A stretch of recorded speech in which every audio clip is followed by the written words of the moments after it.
Urcând spre baraj, suntem întâmpinați de Alina, care a făcut o artă din agroturism, din a cărei experiență ar putea învăța câte ceva și vrâncenii noștri, dacă ne gândim că din turismul rural se câștigă bani frumoși.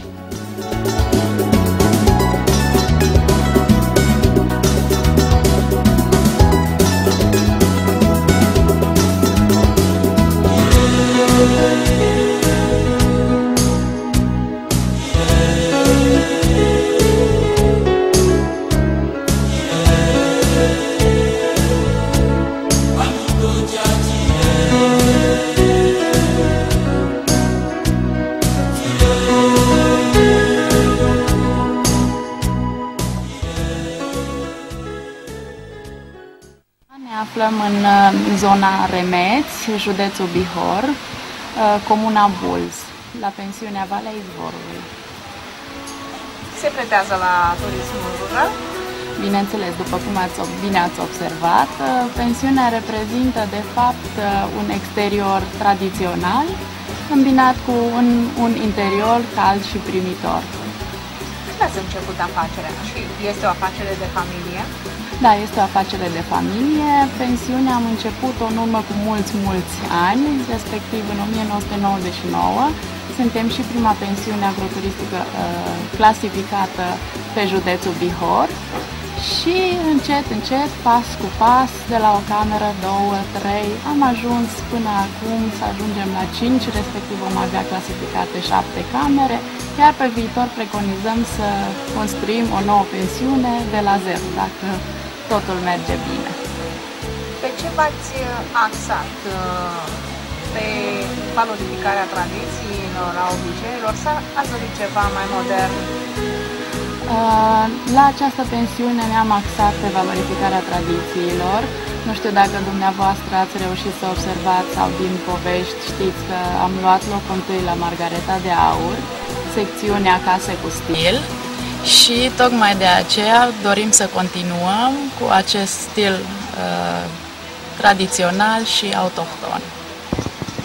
V-ați limitat doar la ceea ce reprezintă tradiție și obicei local sau ați fost curioasă să știți ce se face și în altă parte legat de agroturism? V-a influențat? Nu am vrea să ne influențeze foarte mult, pentru că, din păcate, această tradiție este pe cale de dispariție și am preferat să păstrăm cât se poate stilul propriu, chiar dacă am fost și în alte zone, să vedem cum se păstrează sau cum se valorifică în principal acest potențial. Ce face succesul unei pensiuni? Ce face succesul unei pensiuni?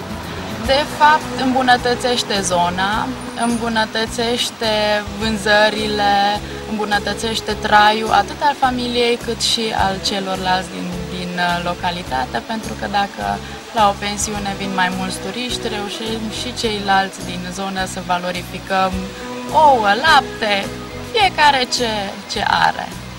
Și ce calități trebuie să aibă proprietarul unei pensiuni pentru ca totul să meargă bine?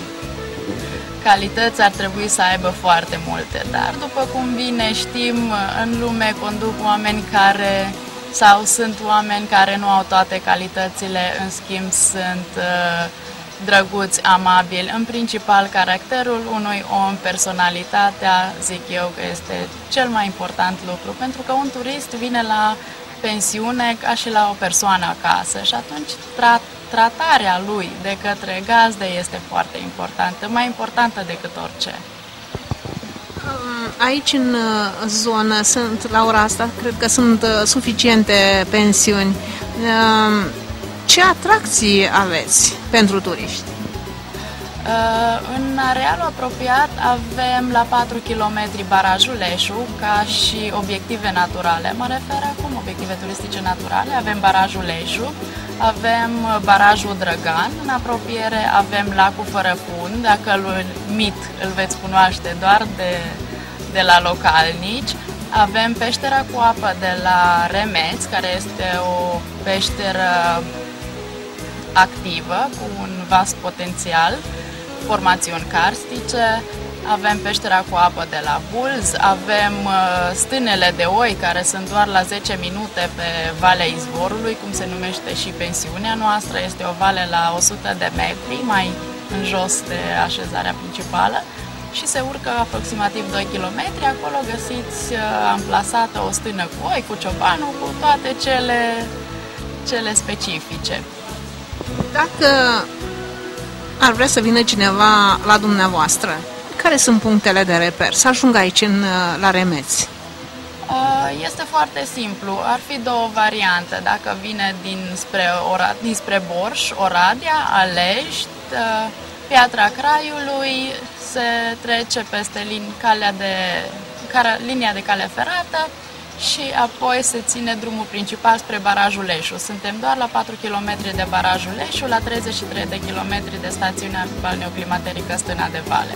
Este și varianta pe la Beiuș, Brad Beiuș, Stâna de Vale, Remeți. Și o invitație? Vă așteptăm cu drag!